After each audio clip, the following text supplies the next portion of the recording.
सुद्धा हात लावू देणार आहे. पुण्यातनं एक अपडेट आलेलं आहे. पुण्यात जी मतमोजणी थांबली होती रुपाली ठोंबरे यांच्या वॉर्डमधली, ती आता पुन्हा सुरू झालेली आहे. पुन्हा एकदा मी एक नव्या मुद्द्याकडे आपण जाऊया. अभय सर, मला मुद्दा हा जाणून घ्यायचा आहे की या निमित्तानं राजकारणाची फेर मांडणी होते. विरोधकांचा पैस सत्ताधाऱ्यांनीच व्यापला असं म्हणता येईल, कारण अजित पवार गट, शिंदे गट हे पुढच्या काळात विरोधकांची जागा घेतील. कारण ठाकरे गटाची, ठाकरे बंधूंची जी कामगिरी आहे किंवा काँग्रेसची कामगिरी आहे, तर एक नव्यानं फेरमांडणी केली जाणार आहे. विरोधकांची जागा सत्ताधारी पक्षातलेच दोन्ही पक्ष घेतील. नाही, असं आहे की पुढचे 3 वर्ष काही निवडणुका नाही आहेत. त्याच्यामुळे पुढच्या 3 वर्षामध्ये काहीतरी वेगळा तो विरोधी पक्षाचा जो वॅक्यूम होईल तो भरण्यासाठी काही सत्तेतले दुसरे 2 पक्ष जातील असं वाटत नाही. दुसरं आहे की अजित पवारांनी मला वाटतं पुण्यामध्ये आणि पिंपरी चिंचवडच्या निमित्ताने स्वतःची टेस्टिंग द वॉटर ज्याला म्हणतो त्याचा अंदाज घेतला की जनमत काय आहे.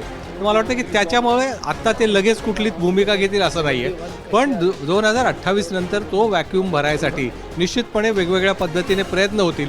परंतु आज तरी भाजपाची जर राजकारणाची पद्धत बघितली तर ती स्पेसही आपल्याच मित्रांकडे राहावी या दृष्टीने सगळं नियोजन. आता बघा तुम्ही बहुतांश महापालिकांमध्ये 1-2-4 ठिकाणी काँग्रेसची कामगिरी बरी आहे, पण तिथे दुसऱ्या क्रमांकावर शिंदेंची शिवसेना, तिसऱ्या क्रमांकावर अजित पवार, व त्याच्यामध्ये उलटं याच पद्धतीने हे 3 पक्ष आहेत. त्याच्यामुळे मला वाटतं की ही परिस्थिती पुढचे 2-3 वर्ष कायम ठेवून ती स्पेस दुसरा कोणी भरणार नाही याची काळजी इथे घेते. भाजपनं आपल्या मनासारखा पट मांडलेला आहे आणि जसं म्हणतात की last nail in the coffin, तसं आता भाजप जिल्हा परिषद निवडणुकीत काय करणार हे पाहणं महत्त्वाचं असेल. सागर.